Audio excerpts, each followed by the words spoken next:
Hello, everyone, and welcome back to the Financial Confessions. It's me, Chelsea Fagan, your host, founder and CEO of The Financial Diet, and woman who loves to talk about money. And when you talk about women and money as much as we do on this channel, it is pretty inevitable that you're going to run into the subject of MLMs, which is something that we've covered quite a bit on this channel, but is always something worth diving back into given their continued relevance and influence. And in many cases, disastrous results for an increasing number of women.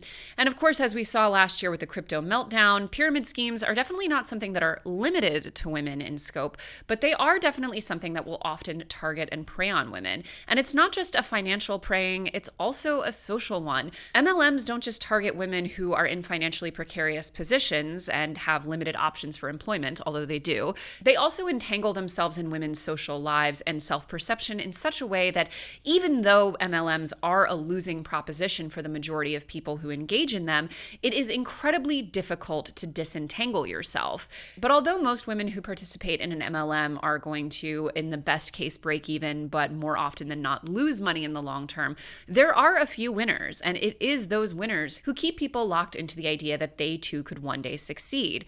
My guest today is someone who was one of those winners. She made millions of dollars from her time in the MLM world, and now she has an upcoming book all on the subject, both in terms of the behind-the-scenes reality of the industry, but also what it means to leave it, and the disastrous impacts that being a part of one of these schemes can have on the women who belong to them. I'm very grateful to my guest today for coming and being as honest as she is about the topic. I did some research on her before we spoke today, and I am truly bowled over by how raw and honest she's been about all of these experiences, both inside and out of the MLM, and I'm very grateful to be talking with her today so candidly. My guest today is writer, mom, recovery advocate, and upcoming author, out May 30th, of the book Hey Hun, all about her time in MLMs, Emily Lynn Paulson. Hi, Chelsea. Thanks for having me. Thanks for being here. And thanks to Saks Off Fifth for supporting TFC. From investment pieces to vacation essentials, Saks Off Fifth is where fashion takes off. Shop now at SaksOffFifth.com or go to a Saks Off Fifth store near you for up to 70% off spring styles. So obviously I teed that up a bit, but just to give people the quick recap, could you tell us a little bit about your role in an MLM and getting out of it? Yeah. So this is probably going to be a long story, but I'll try and make my little elevator pitch. So I got involved in an MLM a dozen years ago. I had heard about them. I kind of knew about them. I was a little cringy about them, the home party thing, but I'll have to say I was pretty ignorant about what they entailed and what they were all about. So I had a friend who was involved. She invited me out for some wine. And after talking to her and kind of getting confirmation that, oh, she's my friend, I trust her, she's successful, I kind of had that little tug of hope that, hey, maybe this could work for me too. And it was also a time in my life when I was done having kids. I just had my last baby, and going back to the workforce wasn't really in the cards for me because of childcare and all the things. And this seemed like something that I could maybe do. And luckily for me, I, again, kind of ran with that ignorance of not knowing what I was doing, not knowing much about the industry, told some friends about it, and I became successful quite quickly. And it took me a few years to realize that I was successful, yet everyone I was bringing in wasn't. They weren't having the same success.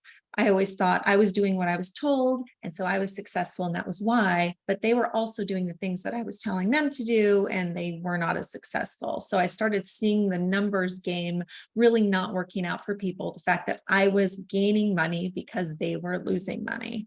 And it took me a while to really understand that a lot of the things I was told from the beginning were not based on actual data. A lot of it was platitudinous buzzwords and word salad and all of these things to kind of keep me roped into this community that was really what I now believe is a commercial cult.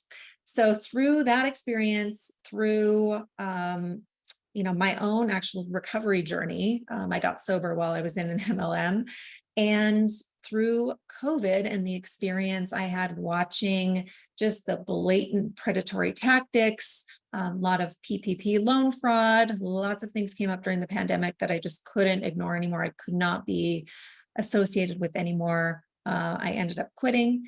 And I realized that there were a lot of things that I didn't know that I wish I had known getting in, that I realized other people should know.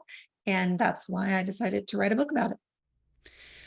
And you, as I mentioned in the intro, have you've been really open about some of the, I mean, I hate to say it, but more unsavory aspects of your time. Like you had written an article that I read about, so you had been diagnosed with cancer. I want to say cervical cancer. Is that right? Yeah.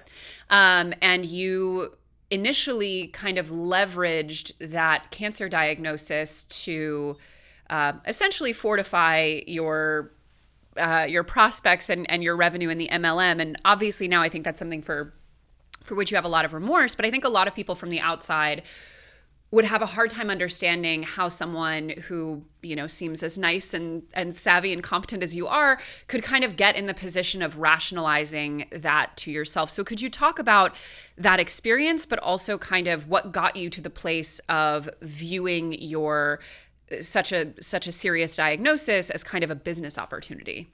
Yeah, absolutely.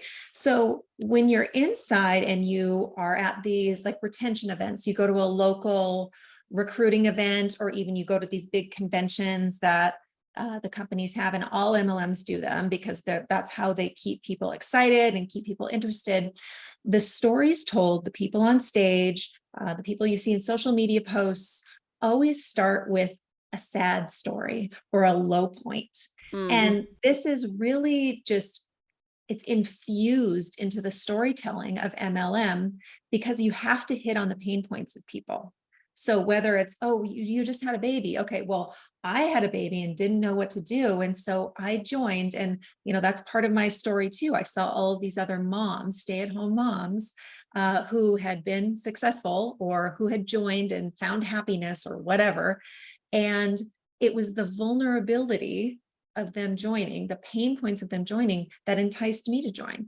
And it's no different in any other circumstance. So when you're in for a few years and you're surrounded by these messages of, oh, so-and-so got divorced and this really helped her. So-and-so had $40 in her bank account and this really helped her. And, this happened to this person and this happened to this person, then being served a diagnosis and someone saying to you, this could really help you. Like this could really help you. And you think you're doing something helpful, that, hey, I've been served up this really crappy circumstance, and I really want to use this to do something better.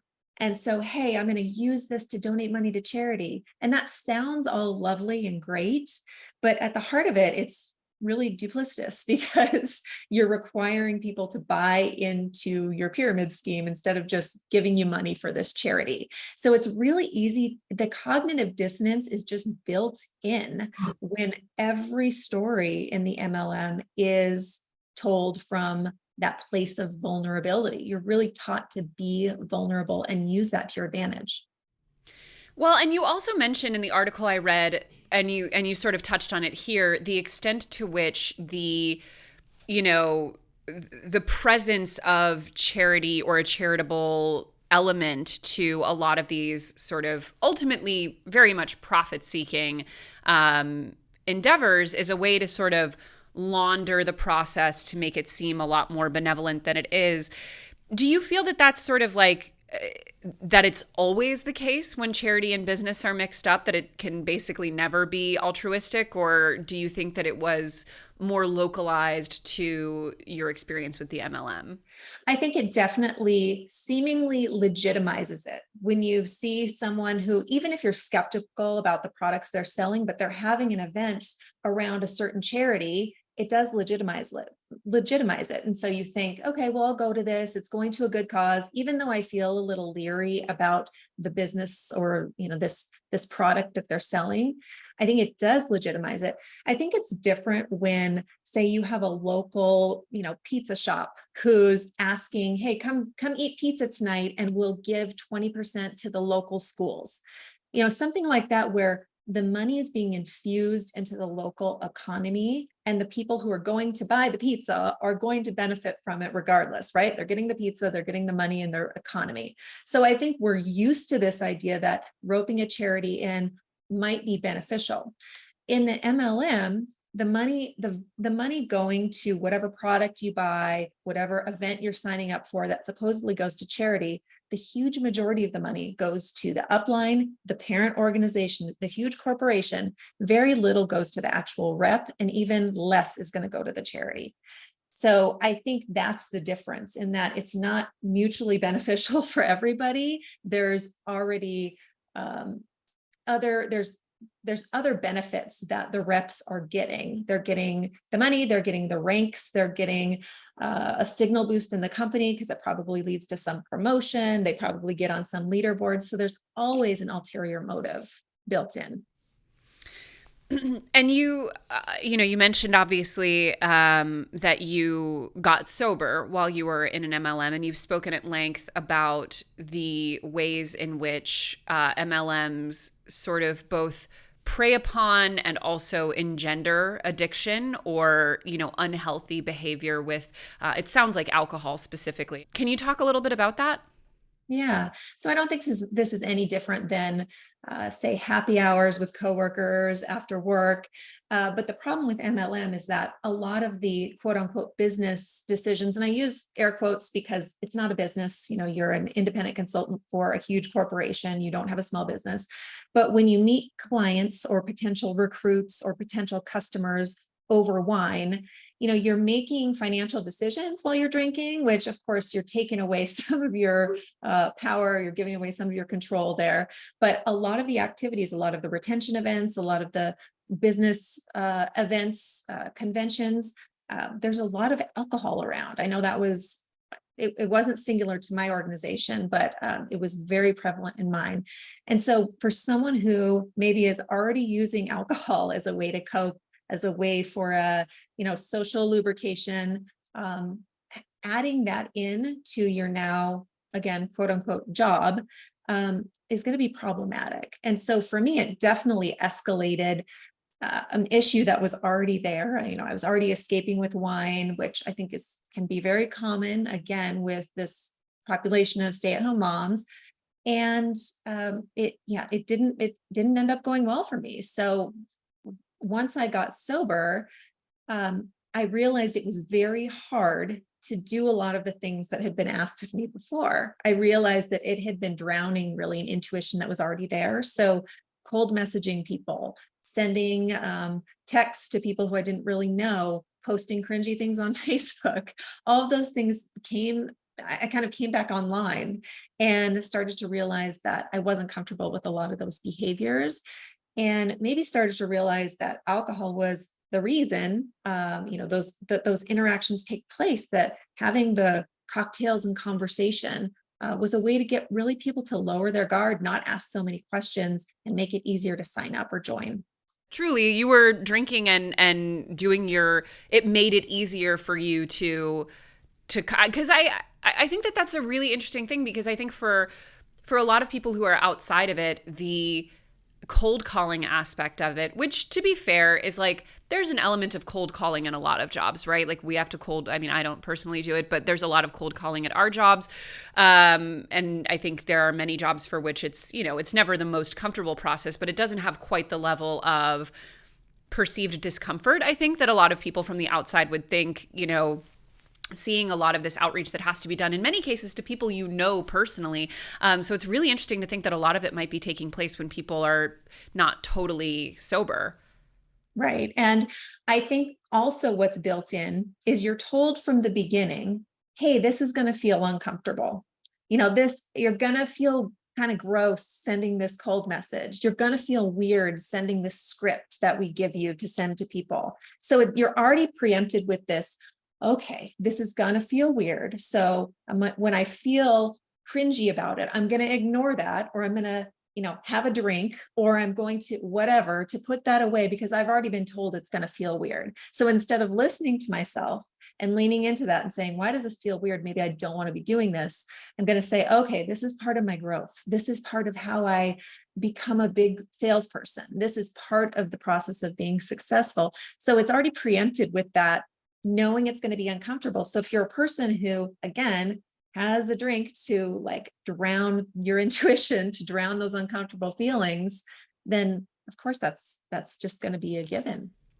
Well, and there's also an interesting parallel between, we've talked a fair amount on the channel about, wine mom culture and how toxically these things can be marketed to women as, essentially a kind of medicine, as a kind of, and also as a stopgap solution for what might be very real systemic issues that are being faced. And in many ways, MLMs sort of position themselves similarly in terms of, identifying an issue, offering no solutions to that issue, offering a pretty convenient way to worsen the dynamics. But and this is something that I've asked someone before, but I would be interested in your take as well. I've asked another former MLM person, but part of what seems so difficult about it is that when you're speaking to, like, let's say a military spouse who has extremely limited career prospects and not only needs the money, but also needs the social connection, or at least the prospect of money, the prospect of social connection, when there are so few opportunities outside of things like MLMs, what is a compelling message that you feel like you can offer to someone who's considering that? I would say look at the data available. And there's so much cognitive dissonance there. And I think the promise of friendship, the promise of money is what people really glom onto. It's what I was attracted to, right? Look at this supportive group of women. Look at these prizes and trips I could earn. But if you look at the financial disclosures given by the companies themselves and really analyze them, be critical about it, you can see that your chances of losing money are so much greater. I mean, buying a lottery ticket would be a better use of your money and would have a better rate of success than an MLM. And understanding that your friend who is trying to get you into this organization has an ulterior motive. As much as they love you or not, they're recruiting you for a purpose, and the purpose is their financial gain, not yours. Because once the company has your money, they don't ever need you to sell anything. They have your money. Whether you make another dollar or not does not matter to them, because now they have your money, win or lose. So it's this pay to play system that rarely ever pans out. And I would also say, if you have gotten roped in, if you did join and you're like, whoops, keep a very close eye on what you're spending, your profit loss statements. Look at the money you're putting in versus the money you're getting out. And then look at your time. How much time are you really spending doing this? And be realistic about it. It is hard because, like you said, a lot of these things that women are served up as solutions, here, have a glass of wine, here, have this pyramid scheme. It's because we have, we're very disempowered. Like, we don't have a lot of external sources of power, and it looks hopeful. And that's another reason why we are also given these success stories that are the 0.003% success stories, because there are so few of them. And that's what the hope is, what keeps people roped in, the hope of earning this money, the hope of becoming this top, seller in the organization. And it's just not feasible for most people. It really isn't. Yeah, I mean, MLMs in particular are such a strange beast, because although there are some, like, when you're looking at the ways that late capitalism exacerbates a lot of problems, for example, especially when it comes to the really untenable position that mothers in America are in, which I think cannot be understated and is something that you talk about quite a lot. But there's kind of, on the one hand, there are things that have always existed that are now being really exacerbated or kind of, taking on a much more unhealthy role. But then you look at something like an MLM, which, as far as I can tell, is fairly recent in human history. Like, this is not a structure that has existed for a really long time. So unlike a lot of other things that we can sort of look at and say, like, well, this probably isn't good, but it seems sort of endemic, MLMs, I think, are so surprising in their endurance to me, because they do seem fairly new and fairly arbitrary. I'm interested, do you feel that they are sort of now going to always exist in some form, that they're sort of like now a just like baked in part of our society and of our economy? Or do you feel like this is something that we can outgrow? I think it's really tricky because MLMs are almost a $200 billion industry, billion with a B. Yikes. And essentially they're legal pyramid schemes, and the government not only supports them, but they protect them. There are a lot of lobbyists and politicians that are tied up in MLMs and take money from them. Um, and then the Direct Selling Association, which it's this self-regulated body that it supposedly regulates direct selling, but it actually doesn't. It protects direct selling. You've got the UN that even takes money from MLMs. So it's so difficult, I think, to separate that out. I think it would be very difficult for MLMs as a whole to just stop existing because they have so much government and political protection. I do think, though, on a smaller scale, that individual MLMs, they are being exposed and they're being, shut down, or they're made single level only. Advocare was turned into a single level organization. Obviously, LuLaRoe has been exposed. There's a lot of companies individually that are being exposed. And I think what that does is then helps on the consumer level. It helps consumers be more skeptical of the things they're buying into and the products they're purchasing. So I do think that they will become less popular. Do I think they'll fully ever go away? I don't think so. That's depressing. I mean, you're probably right, but it's so terrible. I mean, the fact that LuLaRoe still exists as an organization to me is just mind blowing. Like every now and again, I'll go on their social media pages and I'm like, somebody is being paid to run these social media accounts. Like that is, ugh, it's not heartwarming. I'll say that. But when I look at your work, I really do take in that sort of 360 theme of like, we've put a lot of women in really untenable positions and then offered them unhealthy coping mechanisms or unhealthy methods of escape or what have you. So what are some of the things that you kind of not just recommend, but sort of your philosophical approach to treating the cause of these things in women's lives and not necessarily the symptoms, or not just sort of playing whack-a-mole with the different coping mechanisms that a person might have? Right. So I think looking at the why behind anything, and I almost hate to phrase it that way because that's such a huge MLM thing, like find your why behind selling products and recruiting people. But it really is true. When you're looking for something, you're like, I really think this looks enticing and exciting and helpful to me. Why does this look helpful? Like, what are you really looking for? And if you want to join an MLM because you're looking for a community, there's a lot of other ways to do that, even just online. There's meetup groups, there's social media. There's a lot of different ways to find people online, maybe an affinity group like hiking or biking or whatever.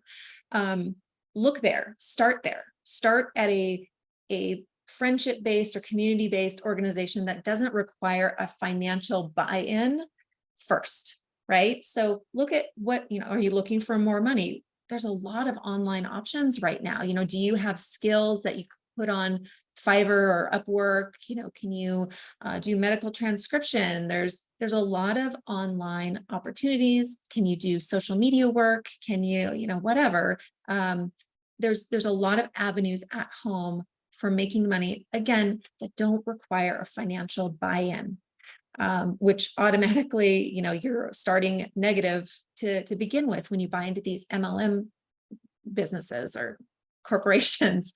Look at the reason that you are searching for something, the reason you're, again, like reaching for the drink or reaching for this pyramid scheme or whatever it is. And I think that's where you will find deeper answers.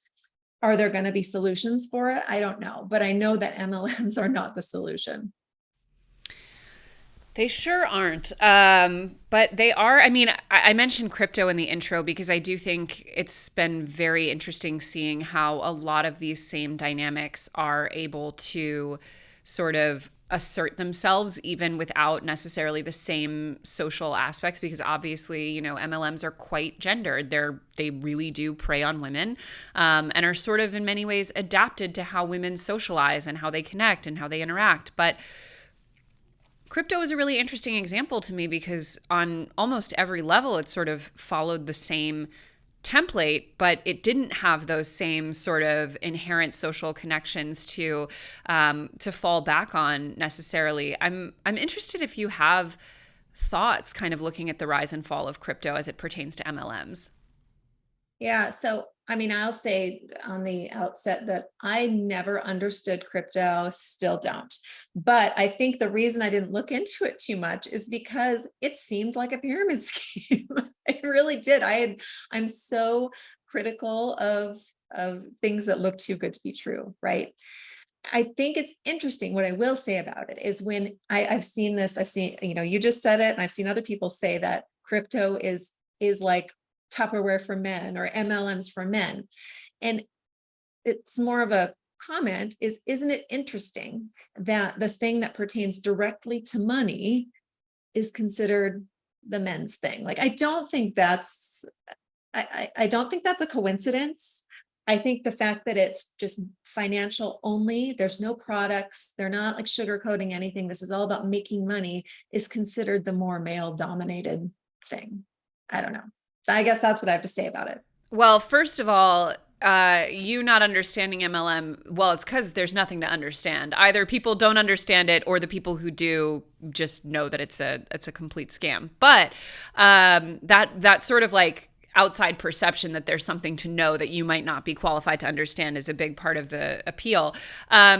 But I actually, interestingly enough, I actually think the Tupperware girlies made it out well in this one, because at least you have Tupperware you can use, as opposed to just completely fraudulent, abstract concepts of money that have absolutely no real world utility. And thanks to our friends at Saks Off Fifth for sponsoring this episode of the Financial Confessions. Saks Off Fifth's incredible value and shopping experience makes modern luxury accessible to everyone. From investment pieces to vacation essentials, Saks Off Fifth is where fashion takes off. Shop now at saksofffifth.com or go to a Saks Off Fifth store near you for up to 70% off spring styles. I actually personally have shopped at Saks Off Fifth for a long time because, as many of you know, I try to focus on cost per use when it comes to my wardrobe and basically everything I buy. But I have found over the years that investing in high quality pieces that last for a long time is a way better move than engaging in the race to the bottom to buy the cheapest piece possible. And given the fact that Saks Off Fifth has these higher end pieces at much better prices, it fits my financial goals as much as my sartorial ones. So whether you're looking for a few items to update your work wardrobe as the weather gets warmer, or you need an item for a specific occasion like a wedding guest dress, Saks Off Fifth has you covered.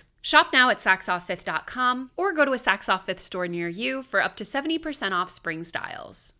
So you're an example of a person who on so many different kind of levels of your life has made an enormous amount of changes, which seem, from everything I can tell, quite sustainable and something you feel good about. Whether it's leaving something like an MLM, going through recovery, changing your habits, changing your social networks in order to sort of reset all of those things. Do you feel like you're just really good at starting new habits or changing things, or do you feel like there are specific lessons that you would give to anyone who's looking to make really major changes like that?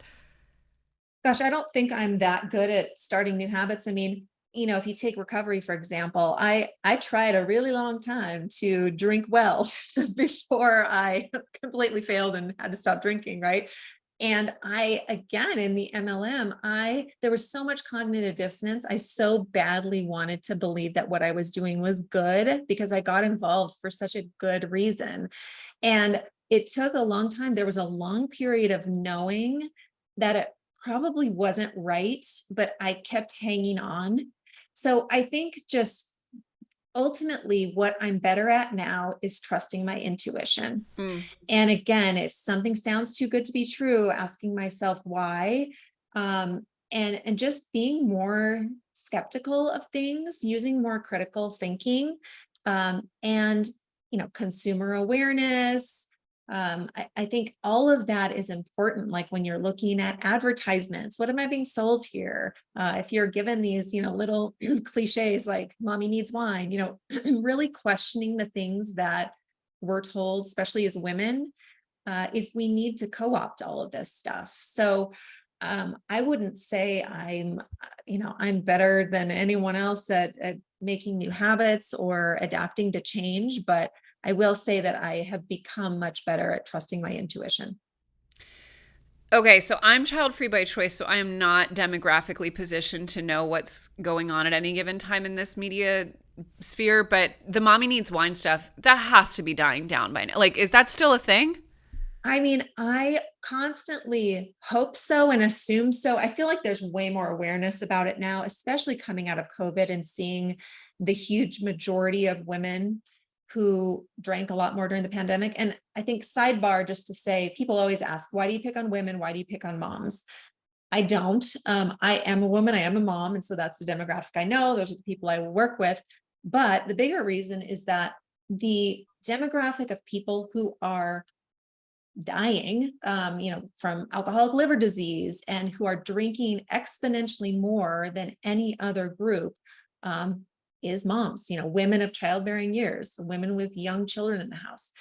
So that's where my concern is going to go, because that's the most vulnerable set of people right now. And women are more susceptible to alcohol than men. It affects our bodies differently. There's so many different reasons. So I don't pick on moms. I don't pick on women. That's just where my focus is. So I think, it's looking at the informed consent piece and what we don't know. And we are becoming more aware of it now. But at the same time, I'll still see something on social media that I'm like, how do people still think this is funny? So I think I'm in this sphere of recovery and advocacy and education, and it's still deemed funny in some places. So I do think it's coming around, but it's still kind of a trope. It's still kind of a joke that people cling on to. I don't know. Well, I mean, I'm certainly no expert in the matter, but it seems to me at least somewhat correlated or corollary with the exponential rise in women, especially mothers or women of childbearing age, who are on some sort of long-term psychoactive medication. There's a very fine line, I think, between, medication, I think, can be life-changing for people. I've taken medication at different times in my life for different things, and there shouldn't be a stigma attached with it. However, I do think sometimes we fail to pull out the lens a little bit wider and say, like, okay, well, we don't want to stigmatize and say, like, antidepressants are bad, because they're not, but shouldn't it be of some concern that, in the past however many decades that we've seen such a meteoric rise in the use of these drugs, or the need for these drugs, that doesn't it say at least something about the position that we're putting people in? And I do think that there is this just constant individualization of the solutions and of, what the answer is, and managing things yourself, and having everything under control, that really, I think, fails to take into account that, like, there has to be a reason that this is happening this way at this time. Oh, absolutely. And again, it goes back to the why of, why am I reaching for this? Why am I needing this? And when you look at the pandemic, for example, moms were home and they were already doing too much. So if they had their, prescription or their glass of wine or whatever to get them through, and then all of a sudden they're like, here, now teach your kids and work at home and do all the things and survive this pandemic. Congratulations. Good luck. What are you going to do? Whatever ails you, whatever medication you use, whether it's, prescribed from your doctor, or whether it's, wine that you get at Safeway, what are you going to do? You're going to use more of it, because what else is society giving us? Nothing. We don't have, a lot of paid leave. We don't have a lot of subsidized childcare. We don't have a lot of help. So of course, like, I never fault any woman who then goes to those solutions or falls for a pyramid scheme, because again, here's something hopeful. Maybe you could make it. Maybe this could help you. Of course, that's what you're going to go for. So you're right. It is systemic, and it's, how do we fix that problem first before we can look at how we fix the solutions. It's like we're going at it backwards. Absolutely. Well, we had a guest on here fairly recently, Eve Rodsky, who wrote a book called Fair Play. You might have read it. Sounds like you've seen it, or it seems like you've seen it. Fabulous woman. The anecdotes that she was sharing on, that she shares in her book and that she was sharing on the show about, she's this obviously brilliantly smart and talented at the time, attorney, working attorney at least, as were most of the women in her social circle. So not just full-time jobs, sort of like not the women that MLMs are going for, sort of the opposite in many ways. Like they're extremely gainfully employed and, working long hours and all of that. And their husbands also had full-time jobs, but it was pretty much systematically, not even pretty much, it was systematically the mother who was also shouldering just an enormous amount of the domestic responsibilities, the childcare responsibilities, the sort of mental load of managing everything. To what extent do you feel like the solutions for a lot of these things at the more root level exist within one's own home and the division of labor? Oh, absolutely. I mean, the mental load of motherhood right there is, I think, kudos to like families who have it figured out and have it 50-50, but I would say that's not the norm. And it's, forget talking about single moms, like what solutions do you have? And really none. You have to hold the whole world on your shoulders. I think there's this very traditional,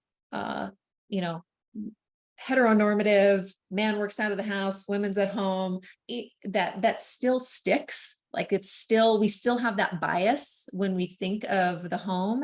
And so if the mom is working outside of the house, those domestic duties, we have this bias that still falls on her. So of course, then pandemic comes, kids are home, who's going to stay home with them?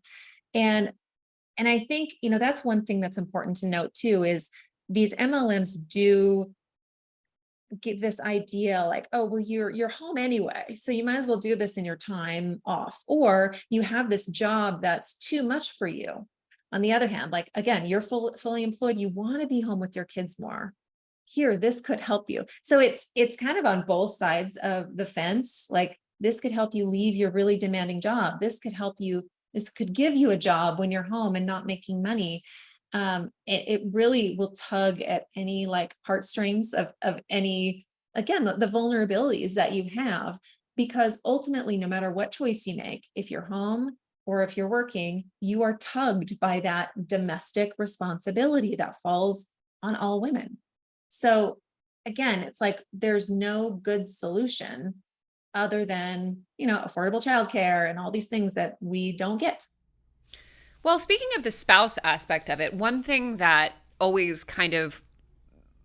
was always curious about looking at women who were really sucked into MLMs and in many cases losing a lot of money, time, et cetera, was in many cases they had spouses, typically male spouses, but, spouses of any gender. And, so theoretically someone who's not just home seeing all this happen, but also who is, sort of jointly impacted financially by these things.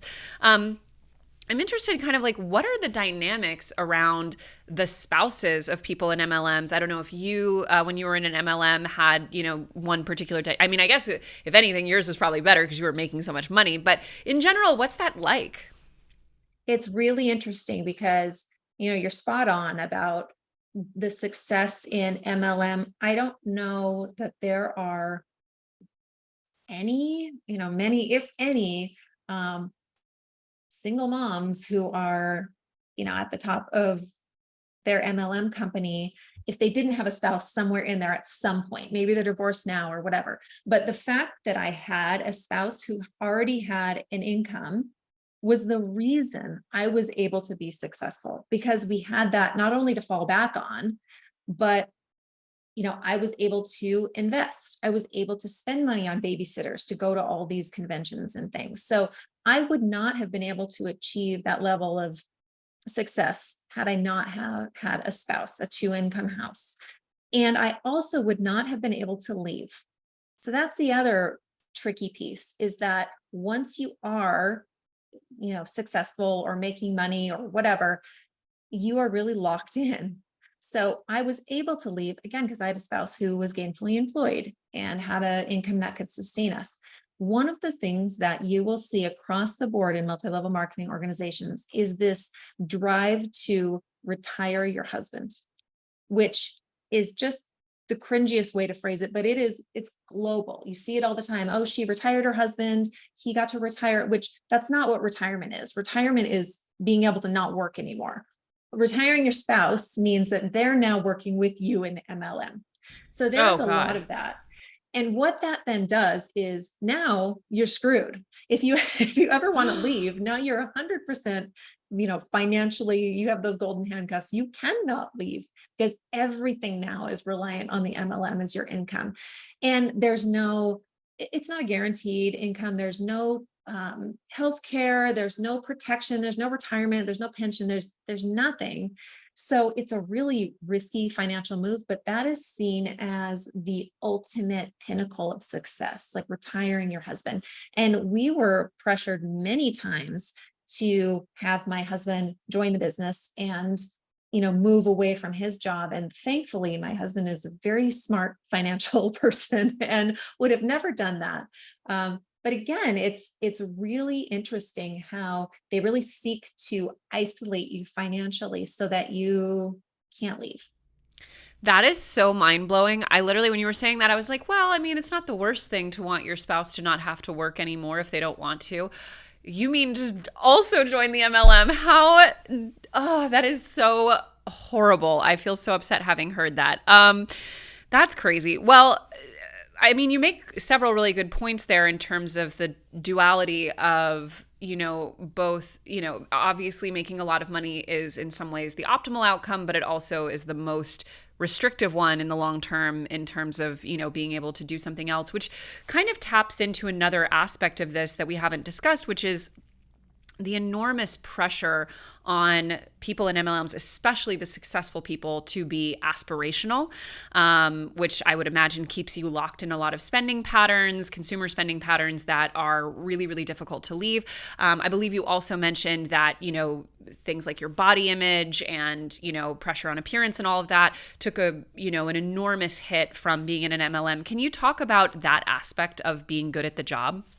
Yeah. So I think there's a lot of different things this brings in. And so when I talk about the idea of a commercial cult, the MLM itself, it also encompasses all of these little like culty things, right? Like you have maybe a wellness MLM. And so it's co-opting diet culture and, thin bodies are the bodies we strive for and all of this clean, extreme eating type dieting and extreme exercise, right? Or you have, a skincare MLM that co-ops all of this, maybe clean beauty or whatever. So you have all of these things kind of tied in. You also have a lot of like church communities who have a really high percentage of MLM participation. So those are kind of also their own closed systems. You have a lot of like political affiliations where, you have maybe like the QAnon moms or like the MAGA hat wearing moms who are also in these MLMs. So that's part of why they are so all encompassing is that they also wear all these other little hats that go along with it. It's not like a job, a typical job where you leave at the end of the day and that's it. It really takes on like your entire personality.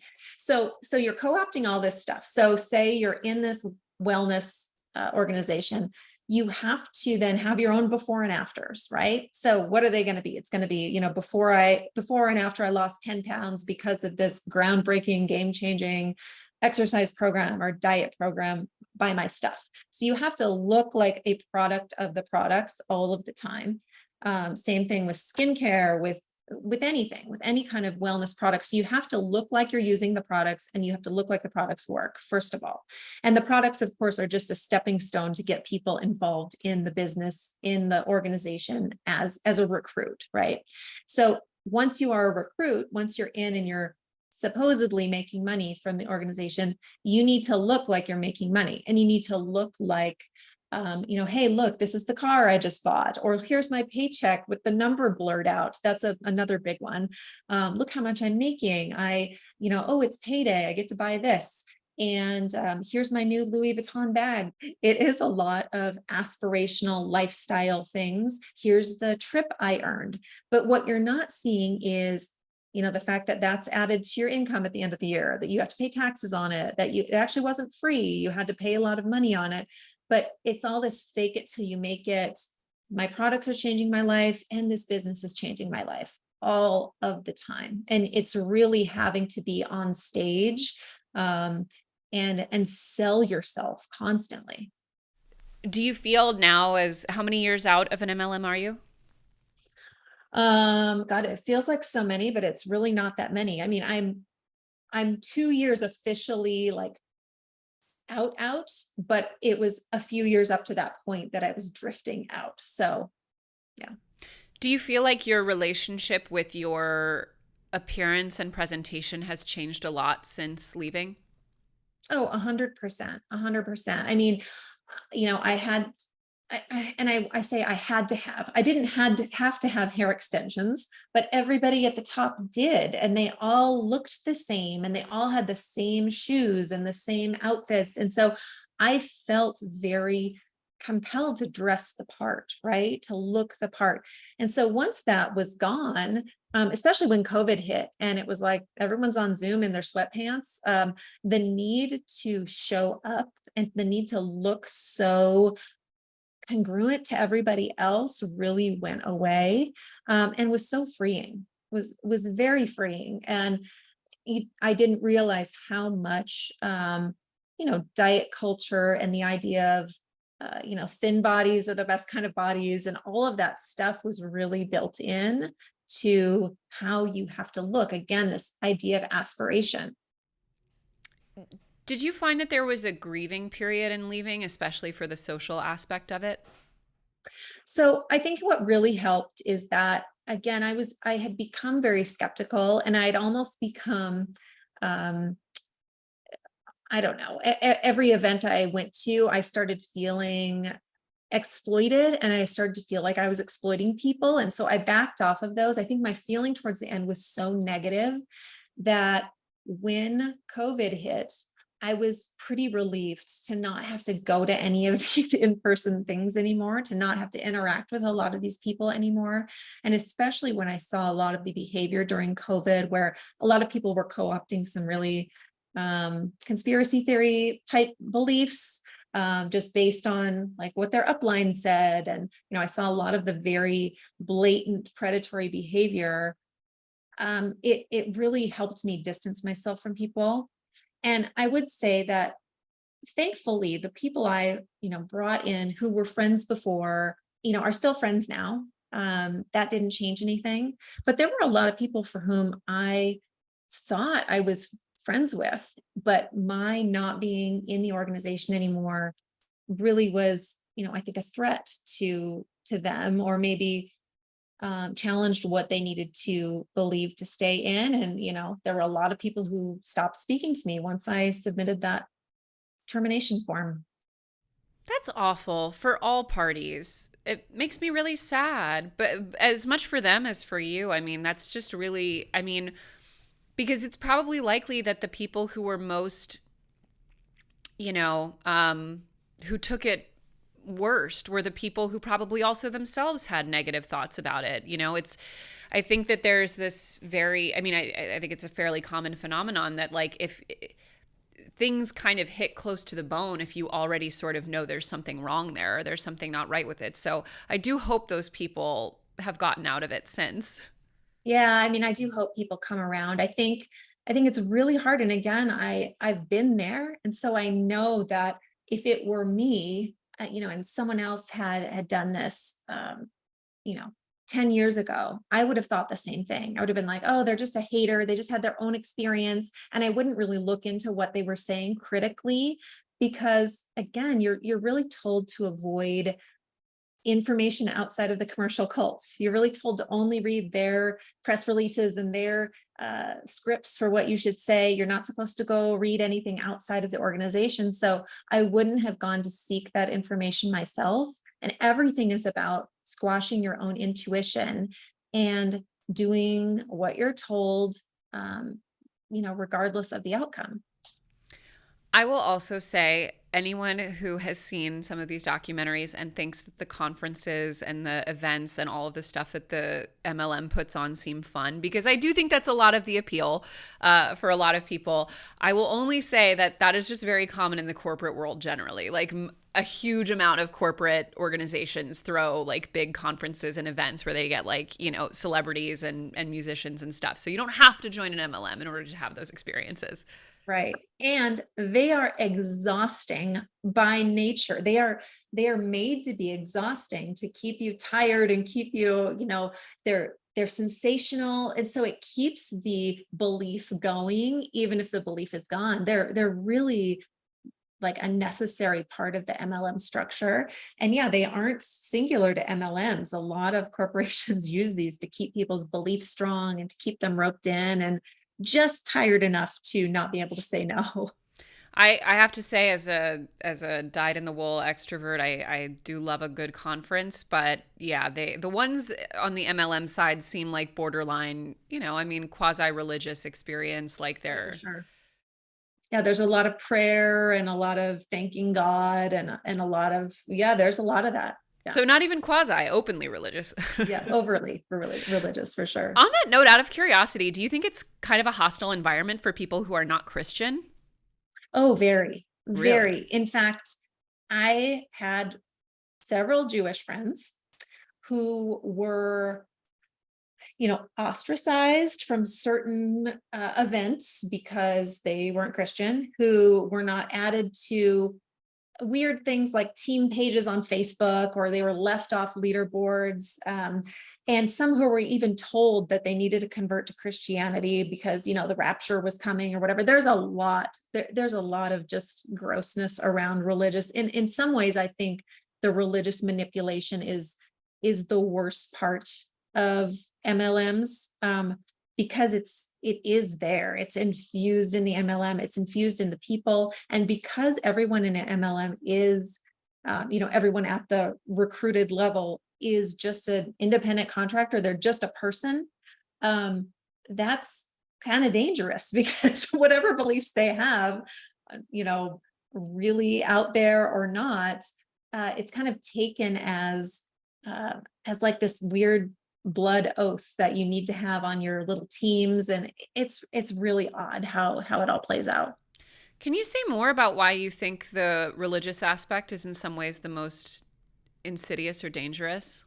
Yeah, because I will say I'm thankfully the, person I joined and the upline I had wasn't super duper religious, but we did still have like a prayer breakfast when we went to certain things. There were prayers, there were a lot of, like Facebook posts and thanking God and, just uncomfortable. Like God doesn't care about your MLM, really. Jesus doesn't care if you sell skincare. Jesus does not care if you take supplements. That's such a weird thing to co-opt.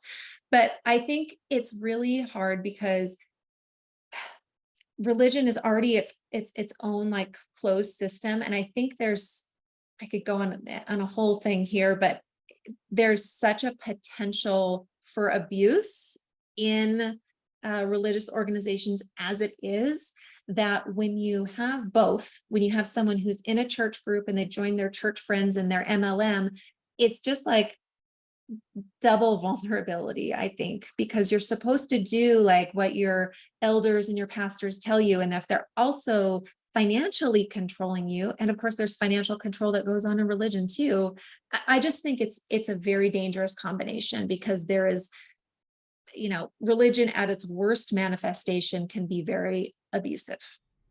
Yeah, and I mean it's the same sort of toxic mixture that it comes up in most expressions of capitalism, which is the prosperity gospel, and this idea that your financial success is a reflection of your, spiritual worthiness and of your moral character. And, God wants you to be rich. And I mean, I suppose in a capitalist system that also sort of implies that God wants certain people to be poor as well. But yeah, there is this very sort of dogmatic approach to how we think about the underlying assumption, which is that more money is always better, and it's better because it's moral. Right. And I think the meritocracy aspect of MLMs, that makes it even more dangerous, because not only is it, you do these things and you'll succeed and God will love you, but if you don't do these things, then it's your fault.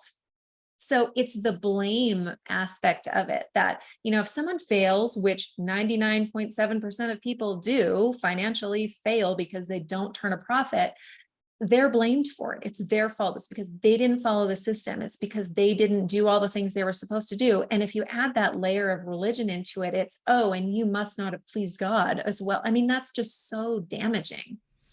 It's the worst. Well, I'm very, very grateful for you sharing your story with us. And, for those in the audience who will, I would imagine many want to learn more, when and where is your book coming? Yes. So you can get my book. It's on pre-order right now, and anywhere you buy your books, whatever local bookstore you want to support, or any big box store, they all have them. It's called Hey Hun: Sales, Sisterhood, Supremacy, and Other Lies Behind Multi-Level Marketing. It comes out May 30th.